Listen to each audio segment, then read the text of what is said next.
Foelia, aujourd'hui, je te laisse en compagnie d'Elior. C'est lui qui porte le mieux l'énergie de concrétisation que nous avons à transmettre maintenant. Dans une autre dimension, il était au centre d'un projet très similaire à celui que vous portez en tant que pionnier du Nouveau Monde. Il est un peu mon fils, ou mon bras, tout comme toi. Il fait partie de cette chaîne que nous sommes et que nous manifestons d'un plan à l'autre, d'une dimension à l'autre. C'est l'heure du concret, mes amis. Il devient essentiel que ce que vous portez en tant qu'humain souhaitant ouvrir leur cœur en grand, en tant que responsable de la transition de votre monde, se réalise sans plus tarder. Mais que portez-vous? Qu'avez-vous à porter en cette époque? Ne cherchez pas midi à 14 h, comme vous dites. C'est là, en vous, et ce sont ces rêves, ces projets qu'Athéna vous a encouragé à raviver. Dans quel monde voulez-vous vivre? Allez plus loin que les concepts abstraits. Visualisez ce monde que vous allez co-créer. Comment fonctionne-t-il? Comment vivez-vous ensemble? Comment décidez-vous ensemble? Comment échangez-vous ensemble? Quelle est la place de l'argent? Quelle est la place de la richesse? Quelle est la place de la propriété privée et des biens communs? Quelle est la place du travail? Comment prenez-vous soin les uns des autres? Comment fonctionne la solidarité? Comment fonctionne l'économie? Quelle est la place de la spiritualité? Quelle forme prend-elle? Jusqu'où vous autorisez-vous la liberté? Comment prenez-vous la responsabilité de créer ce qui doit l'être? Autant de questions qui doivent maintenant trouver réponse. Ne vous inquiétez pourtant pas, les réponses sont là. Certains les incarnent déjà, en petits comités, en tentatives enthousiastes, mais il vous manque de vous rassembler. Ishtar a attiré votre attention sur le fait que vous faisiez partie d'un réseau mondial d'êtres qui souhaitent se réveiller et co-créer le nouveau monde, dans plus de vérité, d'amour et de liberté.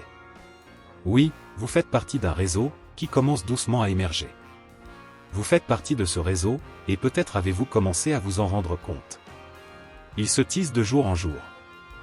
Et vous voyez de plus en plus facilement les êtres qui en font partie, comme vous, et ceux qui n'en font pas encore partie, parce qu'ils ne l'ont pas encore souhaité, même si tout un chacun y a sa place. Il m'est demandé de réitérer ce cri de ralliement, il est temps de tout faire pour vous relier les uns aux autres et faire des propositions concrètes pour que le nouveau monde s'incarne. S'incarne, cela signifie qu'il se matérialise. Et qui d'autre que vous pourrait en être l'auteur? Nous, humains d'autres cieux qui sommes venus vous assister, sommes bien là pour partager avec vous notre expérience et nos inspirations, mais pas pour faire le pas qui vous revient, saisir votre propre matière et cesser de tergiverser. Engagez-vous dans le concret, rencontrez des groupes de co-créateurs de vos régions. Voici une proposition qui va accélérer les mouvements de conscience, quitte à bousculer un peu l'anesthésie ronronnante ambiante. Trouvez des terrains, des territoires, à partager. Des lieux où vivre tout à fait concrètement votre vie avec de nouvelles règles, qui seront cette fois choisies par vous et non plus imposées de l'extérieur. Il faut vous regrouper pour former des laboratoires vivants de toute taille et de toute forme, et tisser des liens entre ces territoires. Des liens par le cœur, d'abord, et logistique ensuite. Soyez moteur de cette transition, et si vous n'en avez pas la force, ne vous inquiétez pas. Certains d'entre vous sont descendus avec en eux la mission d'incarner le rôle de locomotive. Tout le monde n'a pas la même énergie, mais faire votre part dans ce qui se propose autour de chez vous est possible. Cherchez activement un projet qui porte le nouveau, juste autour de chez vous.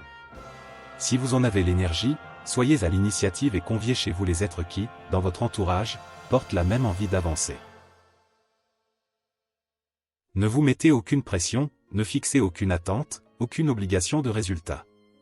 Orientez simplement toute votre attention sur la création du nouveau, du vivant, du vrai, du solidaire, du libre, au lieu de l'offrir au divertissement que vous propose votre société mourante, à travers la stimulation de vos désirs et de vos peurs.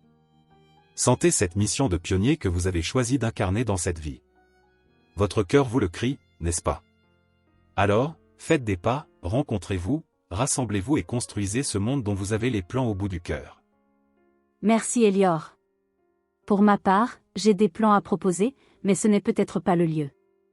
Je le ferai dans un autre article. Oui, Foelia, il est temps de proposer et d'y aller. Nous vous envoyons tous nos encouragements pour vaincre vos inerties, sans vous culpabiliser parce que nous les comprenons bien. Profitez de cette période particulièrement soutenante, en surfant sur le courant solaire qui est en train de se manifester. Il y a un réveil, il y a un élan, il y a de nouveaux possibles. Je vous le garantis. Profitez de ce grand coup de pouce. Mon ton est un peu sévère, je le sais, mais n'y voyez qu'un témoignage de toute la confiance que je vous porte, que nous vous portons tous, ici, depuis le balcon de votre monde. Je n'y voyais rien d'autre, Elior. Merci pour cette énergie que tu nous transmets. Je vais, moi aussi, tenter de focaliser un maximum d'attention et d'énergie sur ce grand projet dont chacun de nous porte les plans dans l'intimité de son cœur. Vous devez savoir que vous êtes maintenant assez nombreux pour que les choses changent.